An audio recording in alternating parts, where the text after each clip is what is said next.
এ যেন নতুন বাংলাদেশ। তারুণ্যের জোয়ারে নতুন সূর্য উঠেছিল লাল সবুজের দেশে। আর ৩ সেপ্টেম্বর রাওয়ালপিন্ডিতে সে পতাকায় উড়ল ইতিহাস লিখে। পাকিস্তানের মাটিতে পাকিস্তানকে হোয়াইট ওয়াশ, যা হয়নি কখনো সেই নতুন কীর্তি মিরাজ, লিটন, নাহিদ রানাদের হাত ধরে। ১৮৫ রানের লক্ষ্যটা টাইগাররা পঞ্চম দিনে স্পর্শ করল মধ্যাহ্ন বিরতির পরেই। দেশের বাইরে তৃতীয় সিরিজ আর দ্বিতীয়বারের মতো হোয়াইট ওয়াশের স্বাদ পেল বাংলাদেশ। রশিদ লতিফ বলেছিলেন বৃষ্টি নাকি সিরিজটা বাঁচাতে পারে শান্তদের, অথচ পঞ্চম দিনে আকাশের কালো মেঘ উল্টো বন্ধু হতে এসেছিল পাকিস্তানের। সে মেঘ সরিয়ে সাদমান আর জাকির শুরুর সময়টা সামলেছেন বেশ, তবে জাকির ৪০ রানে ফিরলে প্রথম উইকেটের পতন।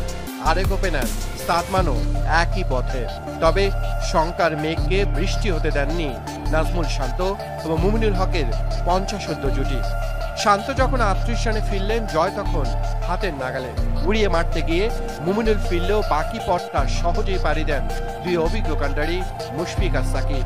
১০ উইকেটের প্রথম টেস্ট জয়ের পর দ্বিতীয়টাও টাইগাররা জিতল ৬ উইকেটে। সাথে বাংলাদেশ হয়ে গেল দ্বিতীয় দল ইংল্যান্ডের পর যারা ঘরের মাঠে হোয়াইট ওয়াশের লজ্জা দিল পাকিস্তানকে।